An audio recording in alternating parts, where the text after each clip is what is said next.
Como verás, esta semana es trascendental para todos los mercados, índices europeos, S&P 500 e índices en Estados Unidos, Bitcoin y criptomonedas, pero bueno, ya lo analizaré durante la semana. En el vídeo de hoy traigo un análisis de la última hora del S&P 500, el cual parece que quiere iniciar un proceso correctivo importante, así que haré un análisis técnico y métrico para determinar qué podemos esperar de cara a los próximos meses. Bueno, lo primero que quiero dejar claro es que ya estamos en un proceso correctivo. Ya hemos iniciado hace semanas, de hecho, esa corrección importante de la que hablo. Lo iremos viendo durante el vídeo porque hay temas nuevos y actualizaciones técnicas que tenemos que tratar y tener presentes, pero lo primero que quiero hacer es dejar claro eso. Ya estamos dentro de un proceso correctivo. Al final, el mercado se puede mover en tendencia alcista, haciendo un seguido de impulsos y pullbacks, máximos y mínimos crecientes, en tendencia bajista, haciendo un seguido de impulsos y pullbacks, o máximos y mínimos decrecientes, o en rango, una situación horizontal donde no hay un consenso alcista o bajista en cuanto a la dirección del mercado. Entonces, es muy importante ser capaz de detectar estos procesos, movimientos bajistas dentro de una tendencia alcista. Para esto tenemos herramientas, tenemos soporte, resistencias, Fibonacci, medias móviles, teoría de Elliott. Tenemos acción del precio pura y dura y un conjunto de elementos en base a indicadores y otros recursos que nos ayudan, a determinar, vale, el mercado está cayendo, pero esta caída únicamente forma parte de un proceso mucho mayor, tiene una causa mayor y es ajustarse. ¿Por qué el mercado cae? El mercado cae porque simplemente no puede tener un movimiento alcista lineal, exponencial. Dentro de este movimiento exponencial hay movimientos bajistas. Movimientos bajistas donde la gente dice, oye, yo ya he ganado suficiente, vendo.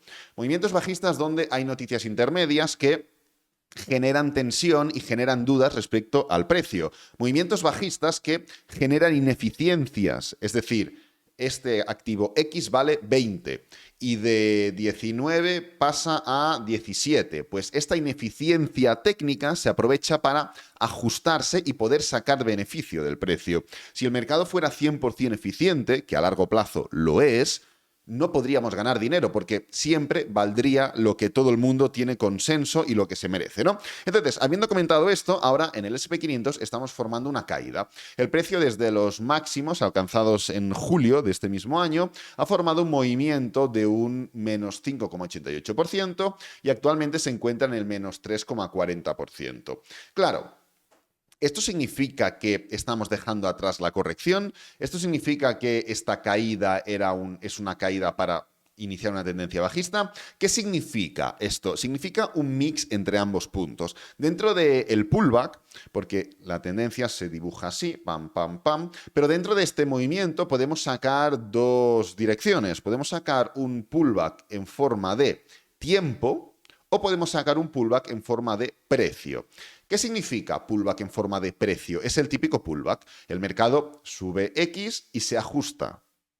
¿Cómo se ajusta? ¿O qué quiere decir que se ajusta? Que se ajusta quiere decir que el pullback es proporcional al impulso. Entonces, tú nunca verás un pullback o alguien que dibuje la tendencia así. ¿Por qué? Porque la gente normalmente lo dibuja de forma proporcional. El pullback en precio genera un movimiento a la baja, si la tendencia es alcista, proporcional al impulso anterior. El pullback en tiempo genera un movimiento que consume tiempo proporcional al impulso anterior. Del mismo modo que no verás a nadie dibujar un pullback así, tampoco verás a nadie dibujar un pullback así. A que este pullback no es proporcional a este en cuanto a tiempo. Pues esto es lo mismo, ¿no? Entonces, es complejo que ciertas personas con poca experiencia, que es normal y evidente, todos tenemos poca experiencia en general, bueno, es complejo que sean capaces de detectar con precisión los pullbacks en tiempo, porque ¿esto qué es? ¿En tiempo o en precio? Ha caído, hemos dicho que ha caído un 5,8%, pero ¿es proporcional esta caída a este impulso? La respuesta es no. Entonces, podemos estar dentro de una tesitura, que ahora iremos desarrollándola poco a poco, de pullback en precio. Y no lo desarrollaremos únicamente técnicamente hablando, sino que también lo desarrollaremos métricamente hablando, ya que hay varias métricas históricas o datos objetivos, que es lo que me gusta, a tener en cuenta, ¿no? Entonces, antes de pasar a definir todo esto, vamos a hacer un análisis del gráfico diario del SP500 para determinar un poco en qué tesitura nos encontramos, ¿no? Tal cual comentamos, creo que la semana pasada, hay momentos de mercado donde el precio tiene una dirección clara, un impulso, un pullback, un impulso, un pullback, un gran impulso, un pullback, un impulso, aquí cambia dirección, impulso, pullback, impulso, pullback, impulso, aquí cambia dirección, impulso, ¿y qué pasa?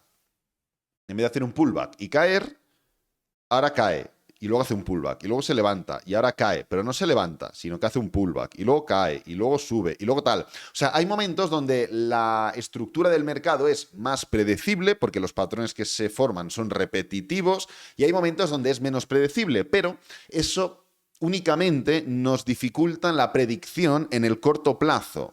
Únicamente esta estructura que no es limpia, que es una estructura que se parece más a esto, con lo cual poco predecible, que a esto, fácilmente predecible. De hecho, hicimos muchos trades en todo este movimiento bajista durante toda la caída. Pero bueno, únicamente lo que hace es dificultar que yo para los próximos días sea capaz de definir con precisión o con una alta probabilidad si el precio irá para abajo o irá para arriba. Pero la estructura general, el movimiento general que estamos viendo es fácilmente predecible porque mantenemos la esencia de una forma o de una formación de corrección. Entonces, en cuanto al gráfico diario, tenemos un nivel trascendental. Tenemos esta zona de los 4.443, 4.444, nos podemos quedar con ese número, 4444, porque es redondo, capicúa, y marca un poco la diferenciación o la zona intermedia entre la parte superior de la corrección y la parte inferior de la corrección. Esto es típico en rangos.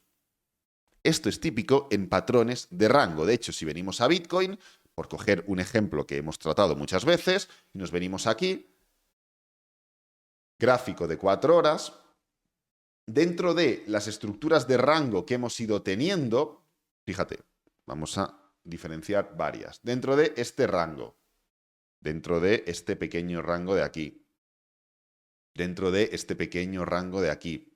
Bueno, dentro de todos los rangos que hemos ido teniendo en Bitcoin, se forman ciertos momentos donde, vamos a analizar el último, por ejemplo, el precio tiene una zona intermedia. Tenemos el rango. ¿Por qué esto es un rango? Porque el precio no está ni marcando una dirección alcista ni bajista, está de forma horizontal.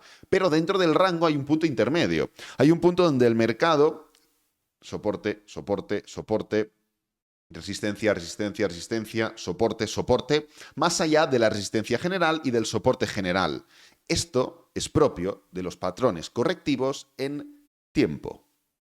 Y es justamente lo que tenemos aquí. En este caso, lo tenemos en un contexto más grande, porque estamos hablando de gráfico diario, gráfico semanal, pero es literalmente lo mismo. Con lo cual, podemos determinar que el aspecto correctivo del SP500 es en forma de rango, al menos de momento. Ahora veremos qué tiene que pasar para que cambie, para que inicie un movimiento bajista o para que inicie un movimiento alcista. Pero lo que podemos determinar es que esto está formando un proceso correctivo en rango, con lo cual es difícilmente predecible que podamos determinar con claridad si el romper este nivel implica atacar la parte inferior o si el rechazo de este nivel implica atacar la parte superior, porque el rango genera falta de dirección. Y sin falta de dirección no hay patrones. Y sin patrones no hay repetición. Y sin repetición no hay trading, porque el trading se basa en la repetición de patrones. ¿Entiendes? Entonces, el punto es claro. Una vez dicho esto, una vez entendido el contexto o el aspecto técnico de Bitcoin, dejar atrás esta corrección, ¿qué implica? Dejar atrás esta corrección implica romper con contundencia al máximo o la parte superior del rango, 4.590, o romper con contundencia la parte inferior del rango, 4.337. ¿Esto es sinónimo? Es decir, si el precio rompe durante las próximas 3 semanas o un mes y se planta en 4.646, ¿es sinónimo de terminar bien el año? No necesariamente, pero vamos a ver qué esperamos de cara a lo que resta de año, indicando por qué respondo no necesariamente a esta afirmación. Pues bien, nos venimos un momento aquí. Esto es la tabla de rentabilidad o el retorno mensual del SP500 desde el año 1927. Bueno, si bajamos a la parte inferior podemos ver cómo realmente ahora mismo estamos en el mes de septiembre. Pues realmente el mes de septiembre es el mes o uno de los 3 meses que de promedio histórico, desde el 1927, tiene un retorno negativo. Tiene un retorno mensual negativo. El mes de septiembre, el mes de febrero, aquí lo tenemos, y también sucede lo mismo con el mes de mayo. ¿Tenemos que encajarnos únicamente en este mes? No, tenemos que entenderlo como un área de influencia. Del mismo modo que tenemos un nivel de resistencia y no es literalmente los 4.225,38, sino que es una zona, en este caso tenemos que entenderlo del mismo modo. Pues bueno, el mes de agosto, el de septiembre y el de octubre son susceptibles de entrar dentro de ambos meses, tanto el de agosto como el de octubre, dentro de la influencia negativa del mes de septiembre.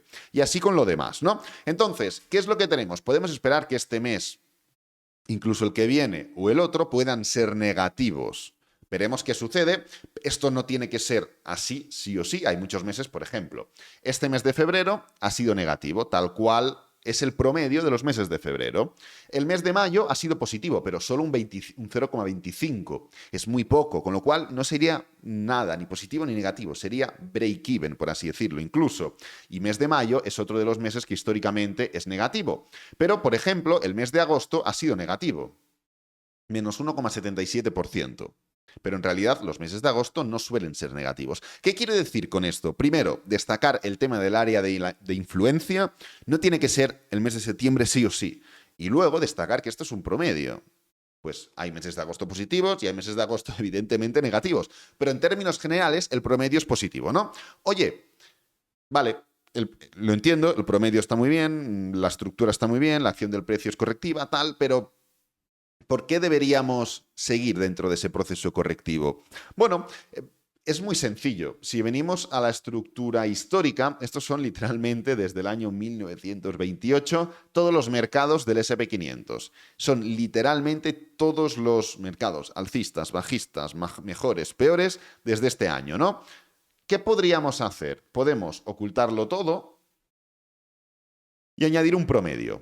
¿En qué tesitura nos encontramos? Estamos en la tesitura de un periodo preelectoral. Este año es un año preelectoral. Y fíjate cómo estamos aproximadamente a mitades de septiembre.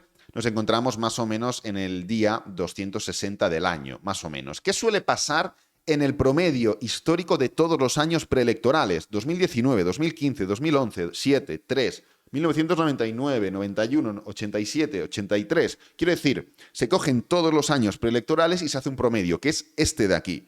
Pues fíjate cómo, justamente a mitades de año, se inicia un proceso correctivo que no destaca por la caída. No destaca porque el precio cae mucho, sino que destaca porque el precio cae un poquito, se levanta un poquito, cae un poquito, se levanta un poquito, cae un poquito, se levanta un poquito, cae un poquito, hasta que termina levantándose.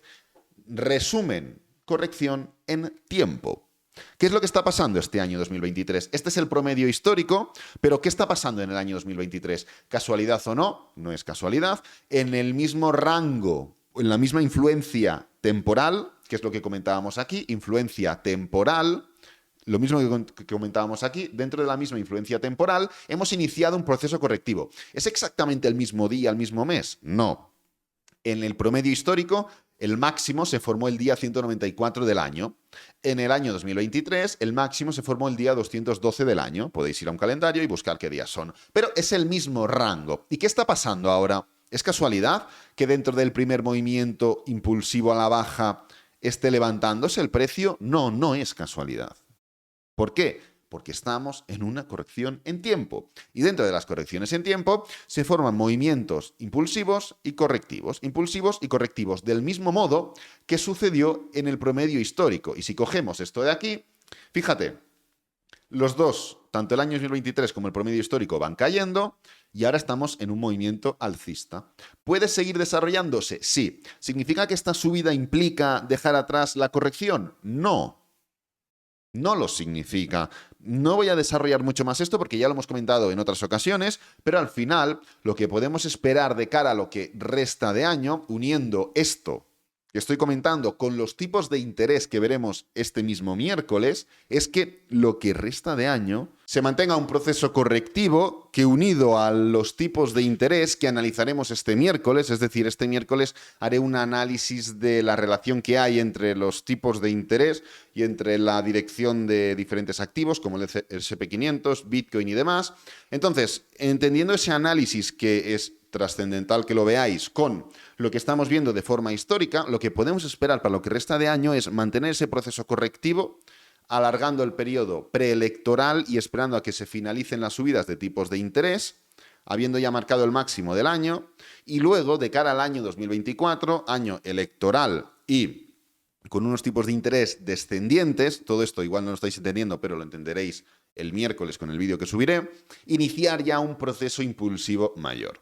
Así que nada, voy a dejar este vídeo por aquí, no me quiero enrollar mucho más, espero que te haya gustado, que te haya servido, que es lo importante. Si es así, dale me gusta, suscríbete, compártelo con amigos, con la familia y nos vemos en el próximo vídeo. Adiós.